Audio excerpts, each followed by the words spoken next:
Welcome everyone. Morning news के इस session में आपका स्वागत है। हैप्पी दिवाली सभी के लिए। आप दिवाली कब मना रहे हैं कमेंट बॉक्स में आकर के हमें बता सकते हैं। 31 अक्टूबर में मना रहे हैं या 1 नवंबर में। देखते हैं कौन लोग कब दिवाली मना रहे हैं। चलिए शुरू करते हैं आज के समाचार पत्रों की मुख्य खबरें जो विभिन्न समाचार पत्रों में छाई हुई हैं। पहली खबर इस तरह से है कि अयोध्या 25 लाख दीपों से दमकी। दीपोत्सव पर बने दो कीर्तिमान जो कई दिनों से तैयारियां चल रही थी। 1121 वेदाचार्यों ने एक साथ की सरयू तट पर आरती।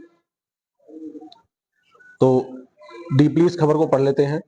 श्री राम जन्मभूमि मंदिर में रामलला की प्राण प्रतिष्ठा के बाद पहली बार अयोध्या में आयोजित दीपोत्सव और भी खास रहा। मुख्यमंत्री योगी आदित्यनाथ की अगुवाई में केवल सरयू तट पर 25 लाख से ज्यादा दीप जलाए गए। पूरी अयोध्या में 35 लाख के करीब दीप जलाए गए। सरयू की आरती का भी रिकॉर्ड बना। ड्रोन शो, हेलीकॉप्टर से फूलों की वर्षा और लेजर शो ने भी लोगों का ध्यान अपनी तरफ खींचा। अयोध्या में आयोजित दीपोत्सव पर इस बार राम मंदिर निर्माण के कारण देश दुनिया की नजरें लगी थी। मुख्यमंत्री योगी आदित्यनाथ, केंद्रीय पर्यटन व संस्कृति मंत्री गजेंद्र सिंह शेखावत, उप मुख्यमंत्री केशव प्रसाद मौर्य और ब्रजेश पाठक ने रामकथा पार्क में मंच पर राम का प्रतीकात्मक राज्याभिषेक किया। फिर मुख्यमंत्री के साथ 1121 वेदाचार्यों ने सरयू की आरती का नया रिकॉर्ड बनाया। मौके पर ही इसका नाम गिनीज बुक ऑफ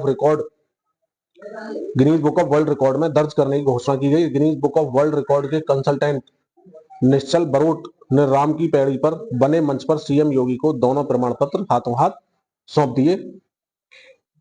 यूपी में 1 नवंबर को भी अवकाश घोषित हो चुका है दीपावली के मद्देनजर, क्योंकि लोगों में ये उहापोह की स्थिति है कि 1 नवंबर को दिवाली मनाई जाए या 31 अक्टूबर को। अगली खबर है, अब अभ्यर्थी 3 से 4 बार ही दे सकेंगे नीट यूजी। एनटीए सुधार समिति की केंद्र को पहली सिफारिश जा चुकी है। सूत्रों के मुताबिक सुधार समिति ने सीयूईटी, यूजीसी नेट समेत अन्य राष्ट्रीय प्रवेश व प्रतियोगी परीक्षाओं को कंप्यूटर आधारित ओएमआर हाइब्रिड मोड से कराने का भी सुझाव दिया है। केंद्र सरकार राष्ट्रीय पात्रता व प्रवेश परीक्षा स्नातक नीट यूजी 2025 से छात्रों को अनगिनत बार परीक्षा देने का विकल्प खत्म करने जा रहा है। अगले साल से छात्र 3 से 4 बार ही नीट यूजी दे सकेंगे। साथ ही जेईई मेन की तरह एक दिन के बजाय परीक्षा कई दिनों तक पालियों में कराई जाएगी। और राष्ट्रीय परीक्षा एजेंसी एनटीए सुधार समिति ने पहली रिपोर्ट में यह सिफारिश किया। हालांकि सरकार ने अभी इस पर कोई फैसला नहीं किया। Akhil Bharatiya pre medical test के समय अभ्यर्थी 3 बार ही परीक्षा दे सकते थे। पेन पेपर से परीक्षा प्रश्न पत्र लीक हुए हैं। दूर दराज ग्रामीण इलाकों में प्रश्न पत्र काफी पहले भेजने पड़ते थे। समिति ने सुझाव दिया है कि इंजीनियरिंग की जेई मेन की तर्ज पर मेडिकल दाखिले की नीट यूजी के हाइब्रिड मोड से ही कराया जाए। प्रश्न पत्र छापने का भी झंझट इससे नहीं रहेगा। आगे खबर है, सीए इंटरमीडिएट रिजल्ट जारी। मुंबई की परमी टॉपर बनी है। परमी को 80.67% अंक, तान्या को 76.50% के साथ दूसरे, दिल्ली की विधि 73.50 अंक के साथ तीसरे स्थान पर रही है। आपके सामने फोटो है। Congratulation to these student. और सभी स्टूडेंट्स के लिए भी कांग्रेचुलेशन, बधाई के पात्र हैं जो इस परीक्षा में सफल हुए हैं। Institute of chartered account of India ICAI ने बुधवार को सितंबर में हुई फाउंडेशन और इंटरमीडिएट परीक्षा के रिजल्ट घोषित कर दिए। इंटरमीडिएट परीक्षा में मुंबई की परमी उमेश पारेख ने 80.67% के साथ टॉप किया है। आगे खबर है, सोना पहली बार 82,000 के पार जा चुका है। चांदी में 1,300 रुपए का भी उछाल आया है। दिवाली से पहले आभूषण विक्रेताओं की खरीदारी से आई है तेजी। आभूषण विक्रेताओं की जोरदार खरीदारी से दिल्ली सराफा बाजार में सोना 1,000 रुपए महंगा हो चुका है पिछले दिनों से भी, और वो 82,400 प्रति 10 ग्राम के भाव पर पहुंच गया है। चांदी की कीमत 1,300 रुपए की बड़ी तेजी रही और 1.01 लाख रुपए प्रति किलोग्राम के भाव पर बंद हुई है। निजी स्वास्थ्य बीमा और ESIC के अभ्यर्थी भी ले सकेंगे आयुष्मान का लाभ। आधार कार्ड में दर्ज उम्र के आधार पर मिलेगा 70 और उससे अधिक उम्र वाले लाभार्थियों को फायदा।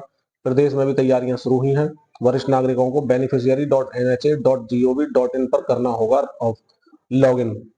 70 वर्ष से अधिक के अगर आप हैं या आपके घर में कोई बुजुर्ग हैं तो उनके लिए ये योजना बहुत ही फायदेमंद हो रही है। 5 लाख तक का मिलेगा टॉप अप कवर।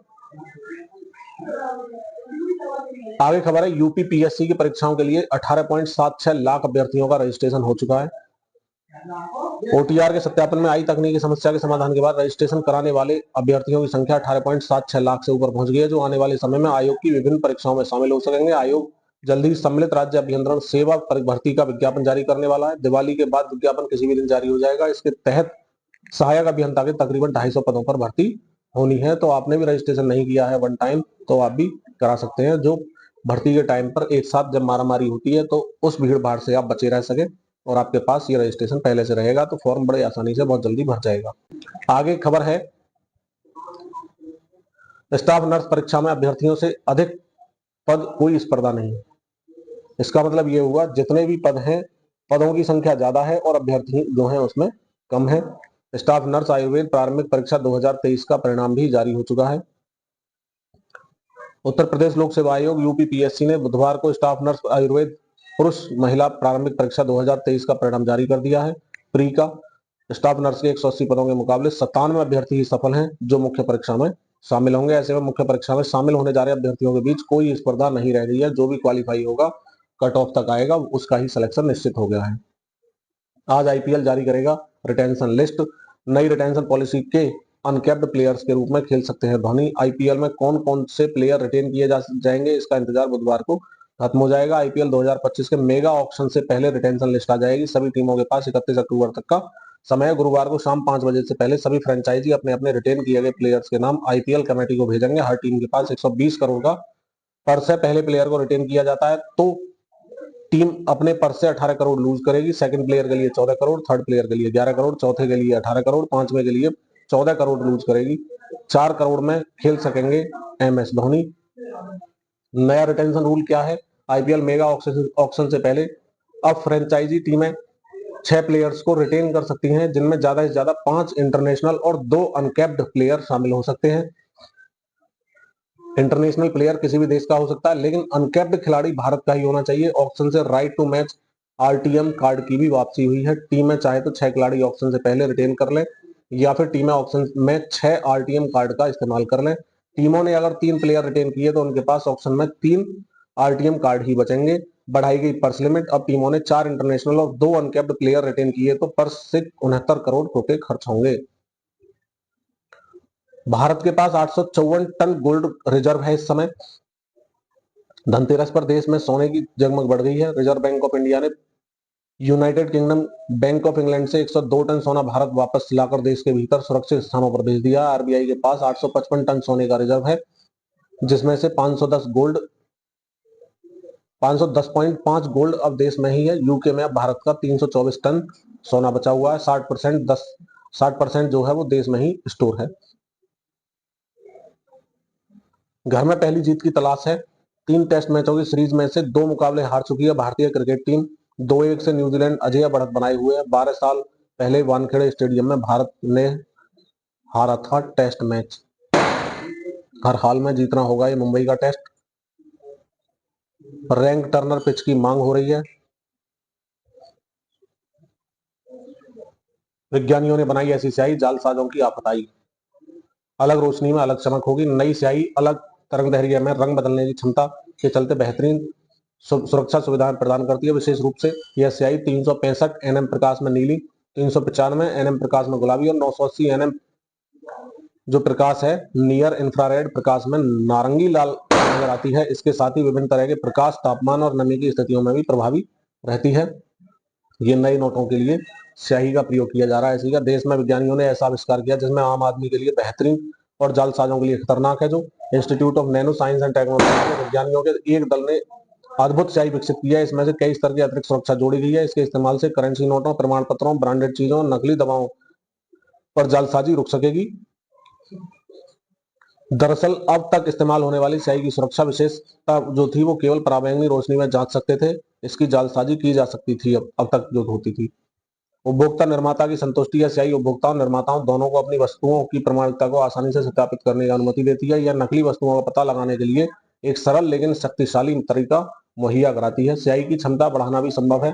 चमकदार दुर्लभ मृदा तत्वों को बिस्मथ में मिलाकर विज्ञानी स्याही को एनक्रिप्शन और डिस्क्रिप्शन क्षमता बढ़ाने में सक्षम रहे। इससे स्याही की सुरक्षा में सुधार हुआ है। कई जगह इसका उपयोग संभव हो सकता है। इस स्याही का उपयोग करके न केवल जालसाजी से निपटने में मदद मिलेगी, बल्कि करेंसी नोट, प्रमाण पत्रों, दवाई, ब्रांडेड उत्पादों सहित विभिन्न वस्तुओं को नकल प्रूफ बनाना भी संभव है। लखनऊ से विजिटर्स वीजा पर विदेश गए 106 लोग गायब हैं। गृह मंत्रालय ने यूपी पुलिस को किया अलर्ट। प्रदेश से 2946 लोग लापता। अपराध में धकेले जाने की आशंका नजर आ रही है। इसके बाद लखनऊ, गोरखपुर, देवरिया और अमेठी में विदेश भेजे जाने वाले एजेंटों पर भी 4 लोगों पर मुकदमा दर्ज कराए गए हैं। बता दें, गृह मंत्रालय की रिपोर्ट में कंबोडिया, वियतनाम, म्यांमार में लोगों से जबरन साइबर क्राइम कराने के मामले सामने आ रहे हैं। तो अगर आप भी कहीं विदेश में जाकर कमाना चाहते हैं तो सतर्क रहें, पूरी जानकारी के बाद ही वहां पर जाएं। आगे, बिहार लोक सेवा आयोग अनुमंडल पदाधिकारी के पद हैं, पुलिस उपनिरीक्षक और अन्य पद भी शामिल हैं। 2027 पद हैं। अगर आप इच्छुक हैं तो 4 नवंबर 2024 इसकी लास्ट डेट है। स्नातक और अन्य निर्धारित पात्रता है। और डीपली नॉलेज के लिए वेबसाइट पर जाएं, bpsc.bih.nic.in। अगर आप इच्छुक हैं तो वहां जाकर के सर्च करें वेबसाइट को और सारी जानकारी प्राप्त करके फॉर्म भर सकते हैं। आगे, नेशनल फर्टिलाइजर्स लिमिटेड में भी 336 पदों पर भर्ती है। एनएलसी इंडिया लिमिटेड में 210 पदों पर भर्ती है। एनआईसीएल ने जारी कर दिया है विज्ञापन, 500 पदों के लिए असिस्टेंट के पदों पर करें आवेदन। आवेदन की अंतिम तिथि 11 नवंबर 2024। आयु सीमा 21 वर्ष मिनिमम और अधिकतम 30 वर्ष है। nationalinsurance.nic.co.in पर कर सकते हैं इसके लिए सर्च। इसी के साथ आज का न्यूज बुलेटिन यही समाप्त होता है। मिलते हैं नई खबरों के साथ नए वीडियो में। आपकी दिवाली शुभ रहे। इसी शुभेच्छा के साथ मैं विपिन शर्मा आपसे लेता हूं विदा। जय हिंद, जय भारत, वंदे मातरम।